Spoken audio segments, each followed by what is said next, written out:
Assalamualaikum warahmatullahi wabarakatuh. Hai teman-teman, perkenalkan nama saya Seleisa Rahmania Arifadian dari SMP Masyitoh Kroya. Pada kesempatan kali ini saya akan bercerita tentang asal mula Desa Sugihan yang diceritakan kembali oleh Suryo Handono. Dengarkan baik-baik ya teman-teman. Keberlimpaan harta, kedudukan, dan kenikmatan dunia sering menjadi ukuran kepuasan hidup seseorang di dunia. Namun, hal itu belum tentu berlaku pada semua orang. Ada orang yang puas dengan kedudukan dan kekayaannya. Ada juga orang yang merasa bahwa kedudukan dan kekayaan itu tidak ada maknanya dan tidak membuatnya puas. Ketidakpuasan itu disebabkan oleh tujuan atau motivasi hidup masing-masing individu.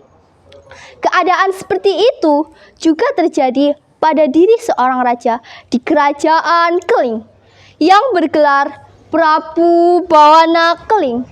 Tahtanya sebagai raja, kekayaannya yang berlimpah, dan segala kenikmatan yang tersedia baginya tidak pernah membuatnya bahagia. Ketidakbahagiaan itu disebabkan oleh belum ditemukannya makna kehidupan yang sesungguhnya. Sang Prabu bergumam dalam hati.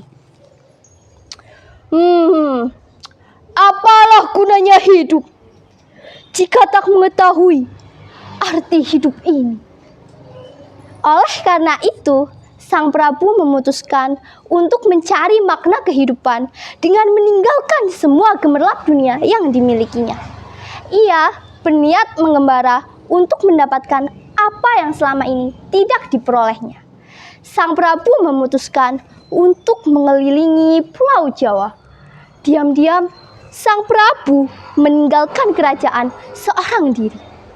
Hari demi hari berganti. Tak terasa, sampailah Sang Prabu di Gunung Selok. Di tempat itu, Sang Prabu merasakan suasana yang tenang dan nyaman untuk beristirahat dan bahkan untuk bertapa. Kemudian, Sang Prabu mencari tempat untuk melepaskan lelah. Setelah beberapa lama mencari, Sang Prabu mendapatkan sebuah batu lebar dengan penampang atas rata. Batu yang digunakan Sang Prabu untuk tidur dinamakan Kanendran, yang memiliki makna tempat tidur raja. Entah berapa lama Sang Prabu tertidur. Ia merasa sangat nyaman ketika berada di atas batu tersebut. Ketika terbangun, Sang Prabu merasa sangat lapar. Kemudian, tanpa disadari, Sang Prabu bergumam. Jan, tangi turu kayak kok kencot. Patute nek mangan tumpeng bosok karo ngombe degan kelapa ijo. Enak banget ya. Ucapan Sang Prabu terdengar oleh lelaki separuh baya yang sedang mencari rumput. Zaman dahulu, ucapan seorang pertapa pasti diperhatikan oleh orang yang mendengarnya. Demikian pula dengan lelaki si pencari rumput itu. Ketika mendengar ucapan Sang Prabu, si pencari rumput itu langsung bergegas pulang. Sesampainya di rumah, ia berkata pada istrinya, Yung, jagone disembelih karo beras sing paling main. Siki gawekna tumpeng bosok.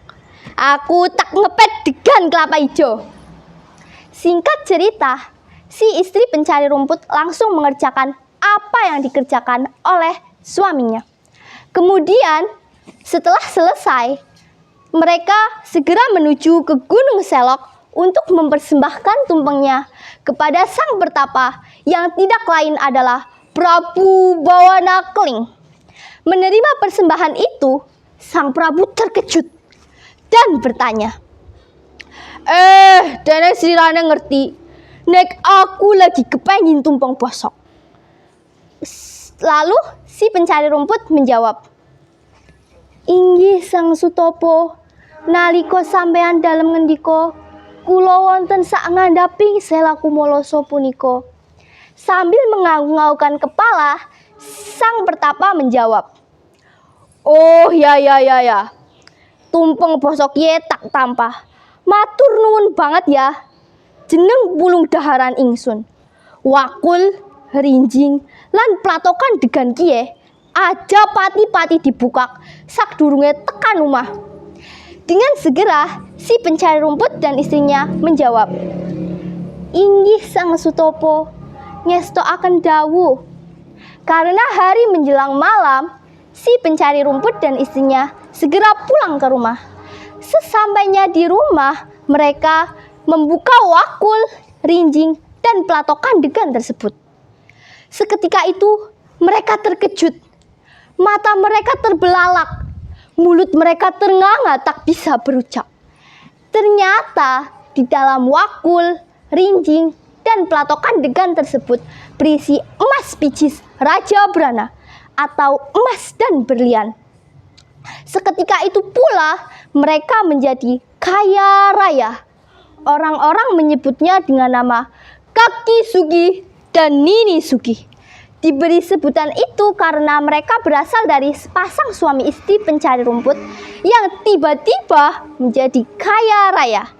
Oleh karena itu, gerumbul tempat tinggal Kaki Sugih dan Nini Sugih dinamakan Desa Kesugihan.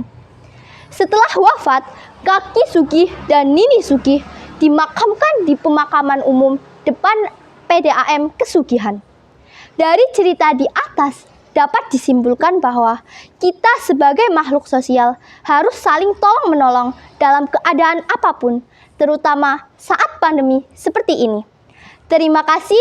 Wassalamualaikum warahmatullahi wabarakatuh.